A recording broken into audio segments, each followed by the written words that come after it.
തിരുവചന സന്ദേശങ്ങൾ ശ്രവിക്കുന്നതിനായി ഭാഗ്യവചനധാര ഇന്ന് തന്നെ സബ്സ്ക്രൈബ് ചെയ്യുക.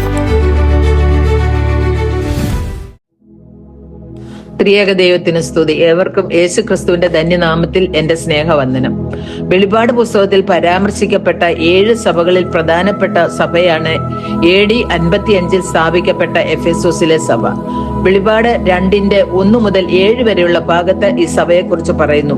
7 എന്നത് പൂർണ്ണതയുടെ സംഖ്യയാകിയാൽ ഇത് വർത്തമാനകാലത്തിലെ ആഗോള സഭയ്ക്കും കൂടെയുള്ള ദൂതാണ്. ഈ ദൂത് നൽകുന്നത് കർത്താവാണ്.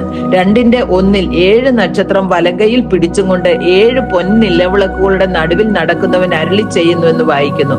നക്ഷത്രം വലങ്കയിൽ പിടിക്കുന്നവനായ ഉയർത്തെഴുന്നേറ്റവനായ ക്രിസ്തു സഭയെ പരിശോധിക്കുന്നതിനും പ്രശംസിക്കുന്നതിനും ധൈര്യപ്പെടുത്തുന്നതിനും കുറവുകൾ ബോധ്യപ്പെടുത്തുന്നതിനും വേണ്ടി സഭയുടെ കൂടെ എപ്പോഴും ഉണ്ട് എന്ന് പറയുന്നു. കർത്താവിന്റെ സാക്ഷ്യത്തിലെ 7 കാര്യങ്ങൾ പറയാം. 1, ഞാൻ നിന്റെ പ്രവൃത്തി അറിയുന്നു. ദൈവകാര്യങ്ങളിൽ നാം ശുഷ്കാന്തി ഉള്ളവരാണോ? കിട്ടുന്ന സമയം തക്കത്തിൽ ഉപയോഗിച്ചാൽ പിന്നെ അതേക്കുറിച്ച് ഓർത്ത് നിരാശപ്പെടേണ്ടതായി വരികയില്ല. 2, നിന്റെ പ്രവൃത്തിയും പ്രയത്നവും സഹിഷ്ണുതയും ഞാൻ അറിയുന്നു. പ്രവൃത്തിയില്ലാത്ത വിശ്വാസം നിർജീവമാണെന്ന് യാക്കോബ് 2:26 പറയുന്നു. 3, പ്രവൃത്തി ചെയ്യുന്നതിനുള്ള അധ്വാനവും ത്യാഗവും സഹിഷ്ണുതയും സ്ഥിരതയും ആവശ്യമാണ്. പ്രതികൂലങ്ങളിൽ ഒളിച്ചോടി പോകുന്നവരാകരുത്. അപ്പോസ്തല പ്രവൃത്തി 19:23 മുതൽ 41 വരെയുള്ള വാക്യങ്ങളിൽ പൗലോസിന് എഫേസസിലുണ്ടായ അനുഭവങ്ങൾ കാണാം.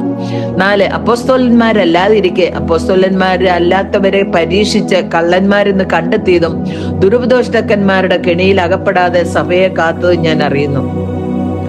അതുകൊണ്ട് ഉണർന്നിരിപ്പാൻ പൗലോസ്ലീഹ ആഹ്വാനം ചെയ്യുന്നു. 5, കൊള്ളരുതാത്തവരെ സഹിച്ചുകൂടാത്തതും എഫേസുസ് നഗരങ്ങളിലെ മ്ലേച്ഛതകൾ സഭയിൽ കടക്കാതെ സൂക്ഷിച്ചതും ഞാൻ അറിയുന്നു. 6, നിനക്ക് സഹിഷ്ണുതയുള്ളതും എന്റെ നാമനിമിത്തം നീ സഹിച്ചതും വിവിധ പരീക്ഷകൾ ഉണ്ടായപ്പോഴും സഹിച്ച് കർത്താവിനോടുള്ള വിശ്വസ്തത കാത്തു സൂക്ഷിച്ചതും ഞാൻ അറിയുന്നു. 7, നീ തളർന്നു പോകാഞ്ഞത് ഞാൻ അറിയുന്നു. വിശ്വാസത്തിൽ വീരനായ ഏലിയാവ് പോലും തളർന്നു പോയതായി 1 രാജാക്കന്മാർ 19:4 പറയുന്നു. ഇപ്പോൾ മതി യഹോവേ, എന്റെ പ്രാണനെ എടുത്തുകൊള്ളണമെന്ന് ഏലിയാവ് പ്രാർത്ഥിക്കുന്നു. എന്നാൽ പീഡകളുടെ മധ്യത്തിലൂടെ കടന്നുപോയിട്ട് തളർന്നു പോകാതെ പിടിച്ചു നിന്ന എഫെസോയെ കർത്താവ് പ്രശംസിക്കുന്നു. കർത്താവ് പറയുന്നു, എങ്കിലും നിന്റെ ആദ്യ സ്നേഹം വിട്ടുകളഞ്ഞ ഒരു കുറ്റം നിന്നെ കുറിച്ച് പറയാനുണ്ട്. കർത്താവ് ആദ്യമേ നമ്മുടെ കുറവ് വെളിപ്പെടുത്തുകയില്ല. ധാരാളം നന്മ നിനക്കുണ്ടെങ്കിലും ചെറിയ ഒരു കുറവ് പോലും നിനക്കില്ലാതെ പരിപൂർണനാകുവാൻ നീ ഏതിൽ നിന്നു വീണു എന്ന് ശോധന ചെയ്ത് അവിടെ നിന്ന് എഴുന്നേൽക്കണം.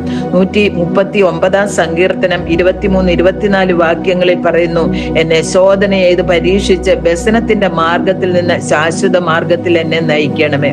മുടിയൻ പുത്രനെ പോലെ നമുക്കൊരു മടങ്ങി വരവ് ആവശ്യമാണ്. ശൗലിനെ പോലെ ആദ്യ പ്രവൃത്തി ചെയ്യുമ്പോൾ നീ ദൈവത്തിന്റെ സന്നിധിയിൽ നിലവിളക്ക് പോലെ പ്രകാശിക്കും. അതിന് നമുക്ക് ഓരോരുത്തർക്കും ഇടയാക്കട്ടെ എന്ന് പ്രാർത്ഥിക്കുന്നു. ദൈവം എല്ലാവരെയും അനുഗ്രഹിക്കട്ടെ.